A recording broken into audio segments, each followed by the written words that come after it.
Hello et bienvenue sur la page. Enfin, vous allez vous dire beaucoup de demandes sur la suite de cette vidéo sur les tableaux de bord stock.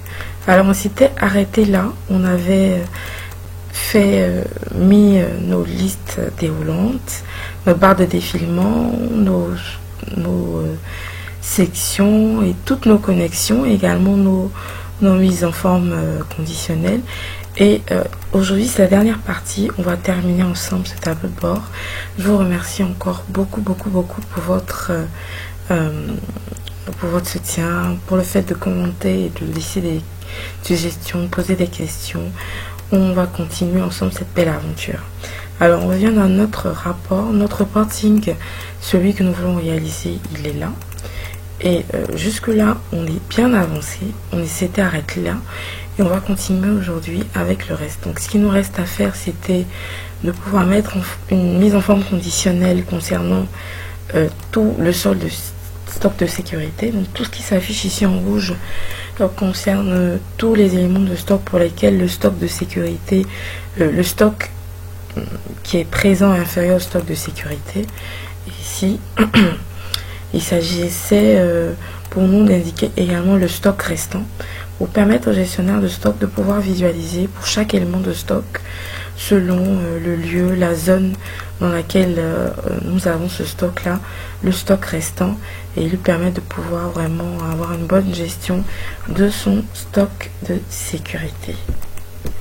Alors nous allons commencer déjà par cette mise en forme conditionnelle. L'objectif ici c'est de pouvoir retracer les éléments de stock pour lesquels le stock présent sur site est inférieur au stock de sécurité. Je rappelle qu'on avait défini ici le stock de sécurité.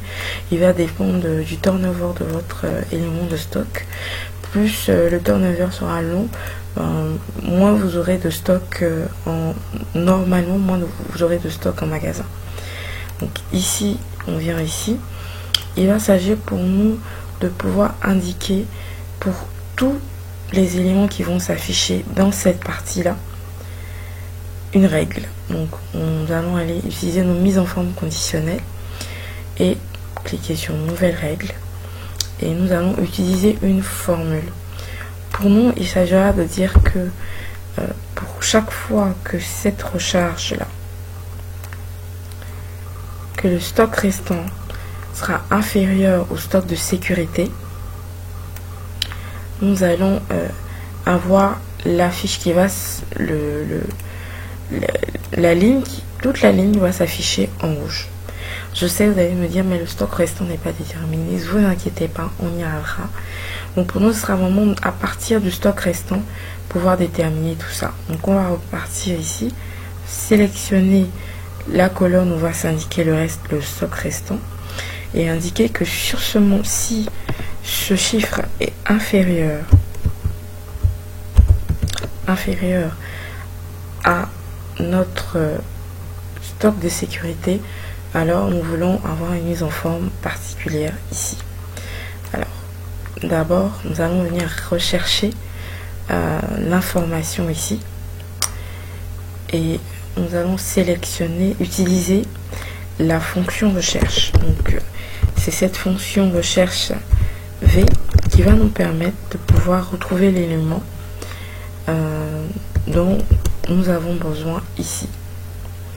Donc notre premier élément de base de la fonction recherche, c'est celui-là, et nous allons demander à ce que notre recherche puisse retrouver dans notre catalogue cet élément. Donc on choisit la plage de cellules de notre catalogue, et il faut la colonne qui nous intéresse, et bien c'est la colonne 3, on va indiquer 3, et également on souhaite avoir une valeur exacte. Donc on va indiquer qu'il faut que on ait une valeur exacte. Notre dernière variable sera de mettre faux. Donc, si notre formule marche, notre format sera de dire que on souhaite que notre police, nos données qui seront inférieures au stock de sécurité s'affichent en rouge. Pas de formule, pas de rat ou en normal. pas de police particulière, j'ai juste indiqué qu'elles sont en rouge. Donc voilà, elles seront en rouge normalement. Donc ici, vous n'avez pas de stock restant. Mais dès que vous aurez indiqué un stock restant, ici les recharges de 1000 ont un stock restant de un stock de sécurité plutôt de 50. Dès lors ici que vous allez mettre à 51, vous voyez que votre ligne sera plus concernée. Donc il s'agit vraiment de pouvoir faire marcher notre cellule. Alors ce qu'on constate ici, c'est que quand on a indiqué notre chiffre 51, toutes les cellules ont varié. Alors on va faire une petite modification dans notre règle. Pour nous, il s'agit en fait de faire varier cette règle. On va donc gérer les règles seulement en colonne, c'est-à-dire que cette règle va s'afficher pour toutes les données qui sont en colonne. Donc, alors qu'ici nous avons figé la cellule F5, nous avons également figé la cellule D5. Il faudra que notre formule se mette à jour pour que chaque élément, chaque ligne de notre colonne D et chaque ligne de notre colonne F. Pour ce faire, on va enlever les dollars au niveau du numéro de ligne, autant dans notre formule, et autant pour le stock restant que pour le produit. On va indiquer OK. Donc, quand on indique OK, donc on aura chaque fois qu'on aura ici 23. Donc, pour les recharges de 100 000, vous avez un stock de sécurité d'une recharge, par exemple. Donc, il va se mettre automatiquement à jour si je mets 2, sans impacter les autres. Donc, dès lors que vous allez indiquer ici votre stock restant, les autres colonnes vont se mettre à jour. Donc, ici, c'est normal qu'on ait tout en rouge parce qu'on n'a pas encore calculé notre stock restant. Donc, notre colonne marche correctement. Et ce qu'on constate, c'est que, vous voyez, toute la ligne change de mise en forme jusqu'aux entrées et aux sorties. Et c'est ce qu'on recherchait. C'est ce que vous avez ici dans ce tableau. Toute la ligne suit la mise en forme du produit par rapport au stock restant. OK. On va enfin calculer notre stock restant. Et donc on va revenir à nos mouvements de stock. Comme je disais, le gestionnaire de stock renseigne toutes ces informations chaque jour. Et il doit maintenant calculer chaque jour le stock restant pour chaque article.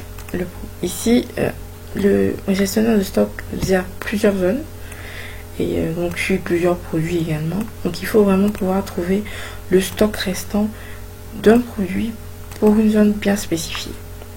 La première chose qu'on va faire, c'est déjà de calculer une petite différence entre les approvisionnements, les entrées donc, et les sorties. Une différence toute bête. Donc vous aurez ici des différences négatives et des différences positives.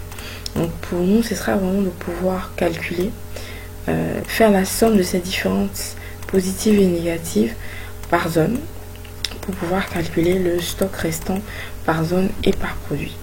La formule que nous allons utiliser aujourd'hui, la fonction que nous allons utiliser aujourd'hui, c'est la fonction somme-si ensemble. Et cette fonction additionne les cellules indiquées par un ensemble de conditions ou de critères donnés. On connaît déjà la fonction somme-si qui additionne les cellules spécifiées selon un certain critère. Ici, nous avons deux critères. Nous avons le critère de zone et le critère de produit. Donc, nous avons deux critères. Et ce que la fonction somme-si ensemble permet de faire, c'est de pouvoir additionner des cellules selon plusieurs critères. 1, 2, 3, il faut aller même jusqu'à 3 ou 4 critères pour additionner les cellules. Donc on va utiliser cette fonction. La première chose, c'est que cette fonction nous dit de sélectionner la plage de somme. Et notre plage de somme, c'est cette nouvelle colonne qu'on a insérée. C'est cette plage qui va nous... c'est dans cette plage qu'on va venir rechercher des données. Donc la première chose que je vais faire, c'est vraiment indiquer la plage. Mais cette plage, elle est évolutive. Elle est évolutive, donc du coup, pour ma première ligne, il s'agira de faire H2 et H2. Voilà, vous allez comprendre plus tard pourquoi. Au fur et à mesure qu'on va évoluer sur chaque ligne, on va maintenir notre position H2. Donc on va figer notre premier H2 comme notre notre position figée. Et au fur et à mesure qu'on va étirer la formule aux autres lignes, nous allons toujours garder la première ligne parce que la somme se fait depuis le début. Ensuite, nous allons avoir ici à indiquer la plage du critère 1. Alors notre premier critère, c'est le critère de zone 2. Donc la zone 2, c'est la zone la plus précise. Donc la zone 2, ce sera les quartiers, les sous-zones. Donc ici, vous avez des zones 1, des grandes zones, et vous avez des sous-zones. Donc c'est les sous-zones qui nous intéressent. Chaque sous-zone a un magasin. Donc la plage du critère 1, ce sera donc ici. Vous aurez donc sur cette plage là, et donc on va indiquer pour la première colonne, ce sera également C2 et C2. On va figer également notre première colonne, et la colonne nous demande d'indiquer notre critère 1. Alors notre critère 1, c'est celui-là, ce sera C2. Notre critère 1, ce sera celui qu'on aura dans la colonne qui va s'afficher dans la ligne. Donc celui-là, il va varier en fonction de la formule. On va continuer avec notre deuxième critère qui est le produit. On va faire pareil. Donc le produit ici, la plage de notre critère 2, c'est celle-là. Donc ici, vous allez indiquer E2, E2. Donc ici, vous voyez qu'on peut aller jusqu'à des plages critères 3, etc. pour aller jusqu'à 3 critères. Donc, je vais également figer ma première cellule et continuons en indiquant le critère numéro 2 qui est ici dans ma première ligne, qui sera ce critère-là et qui va varier en fonction des autres. Donc, j'ai terminé. Je vais mettre OK. Donc, ici, vous allez voir que pour engrais, les recharges de 5000, on n'en a que 10. Et au fur et à mesure que nous allons continuer, notre formule, elle va continuer, elle va tirer les formules. Donc, on continue de faire le point du stock. Donc, ici, par exemple, pour la zone de Konanko et pour le produit Domino, elle va aller rechercher ici, faire la somme de tous les produits Domino qui sont dans la zone de Konanko et venir faire la somme de ces différences ici. Donc ici nous avons notre stock restant dans cette colonne. N'hésitez pas à revoir cette partie parce que ça peut avoir l'air compliqué, mais cela ne l'est pas beaucoup du tout. Donc ici, tout ce qu'on va venir faire, c'est venir rattacher notre stock restant ici à ce produit là, notre stock restant dans notre reporting à ce que nous avons trouvé ici dans notre formule. Et donc pour cela, on va aller dans notre analyse et juste rajouter ici dans notre tableau croisé dynamique le stock restant, et ce sera en nombre de stock restant. Ce sera la somme du stock restant que nous aurons ici. Donc ici vous avez ajouté le champ, seulement on vient de modifier notre tableau. Donc n'oubliez pas que vous devez ici actualiser votre source de données pour que vous voyez afficher le stock restant ici. Donc voilà notre stock restant qui s'affiche, et nous allons pouvoir faire le lien dans notre reporting comme nous l'avons fait pour les entrées et pour les sorties. Nous allons aller lire dans le tableau croisé dynamique que nous avons fait ici le stock restant. Donc pareil, comme nous avions fait pour ce stock restant là, nous allons venir ici le faire lier à notre produit qui est en face. Donc vous voyez déjà il change, ça veut dire que cette mise en forme change, ça signifie pour nous que le stock restant est supérieur au stock de sécurité. Ici on peut se retrouver avec des éléments sont donnés. On va donc utiliser notre fonction si erreur pour pouvoir baliser toute notre formule et continuer notre travail. Ah non, c'est pas. Voilà, si erreur, il faudra mettre la valeur si erreur qui est 0. Ici, nous allons étendre notre formule jusque là. Et vous allez voir automatiquement ceux pour lesquels vous avez un stock restant qui est inférieur au stock de sécurité vont se mettre en rouge et la formule se met à jour pour tous vos éléments de stock. Donc c'était vraiment un point important. Comme je dis, n'hésitez pas à repartir en arrière dans la vidéo pour regarder et comprendre la fonction somme si ensemble, qui est une fabuleuse fonction qui va vous permettre de pouvoir gérer votre stock. Vous pouvez la modifier, l'adapter selon le travail que vous aurez fait, mais c'est la fonction qu'il faut utiliser pour calculer le stock restant. Donc ça, lorsque vous avez plusieurs zones à suivre et plusieurs produits également. Alors, quand on revient à notre rapport de référence, on se rend compte que on a presque terminé. Le seul point qui nous reste, c'est d'indiquer notre stock par catégorie. Donc, notre stock par catégorie, il va utiliser les données du stock restant. Ici, je vais faire un peu d'espace. Voilà. Et je fais pareil pour les moments de sortie. Je vais mettre également une mise en forme conditionnelle. Ici. Et pour pouvoir afficher des barres de données. Donc, ici, pour moi, il s'agira d'afficher la barre uniquement. Et je vais mettre OK. Donc, nous aurons nos barres également. Donc, on se rapproche de plus en plus de ce qu'on a ici. C'est parfait. C'est ce qu'on cherchait. Maintenant, ici, on va indiquer dans cette dernière partie le stock par catégorie. Pour ça, il faut juste que nous puissions revenir à notre tableau de bord. Donc, on va faire un tableau de croisée dynamique à partir cette fois-ci des grandes catégories. Donc, pas des produits, mais des catégories. Donc, il s'agira pour nous de faire tableau croisée dynamique. Donc, on a déjà un emplacement ici. On va repartir de notre feuille 2 qui nous sert pour nos tableaux. Et on va indiquer que nous souhaitons avoir en ligne nos catégories.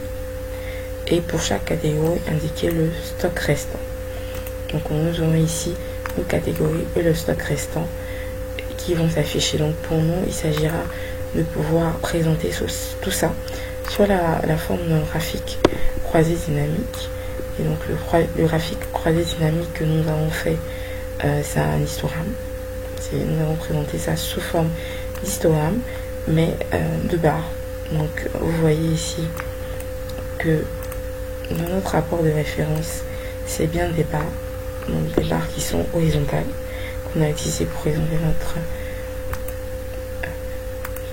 graphique dynamique. On va cacher les boutons de champ. Donc, on va masquer tous les boutons de champ sur notre graphique. On va faire un peu de stylisme, regarder un peu nos préférences. Donc, comme je dis, tout dépend vraiment de ce que vous avez envie de faire. Donc, ici, vous allez couper votre graphique et venir dans votre reporting pour le reporter. Et vous aurez votre graphique ici. Donc ici, je vais supprimer le titre total parce que j'ai déjà un titre en haut ici. Et j'ai mon tableau qui est là. Après, vous pouvez faire tout type de modifications esthétiques selon vos préférences. Moi, je préfère ne pas avoir de cadre. Donc, ce que vous avez là. Donc, je vais aller dans contour et je vais mettre aucun, sans contour. Du coup, je n'aurai aucun contour. C'est tout. On n'a pas fait de mise en forme particulière. Ici, ce que j'ai fait, c'est d'avoir, plutôt que d'avoir un axe ici, avoir les étiquettes de données. Donc, je vais venir ici sur mon graphique, dans création, et ajouter des étiquettes de données qui seront sur le bord extérieur de mon graphique. Voilà. Du coup, je peux supprimer mon axe puisque mes données s'affichent déjà. On va regarder ici. Donc, c'est tout ce qu'on a fait. On a les mêmes données qui se reportent. 199, 160. On les a juste arrondis un tout petit peu. Donc voilà, on a réussi à terminer notre tableau de bord croisé dynamique, notre reporting et notre suivi de stock. C'est vraiment un suivi intéressant. Je vous remercie encore de me suivre et on va continuer bien prochainement avec un suivi de contrôle TVA, un tableau de bord logistique, suivi de véhicules, pas mal de choses intéressantes. Merci et à bientôt.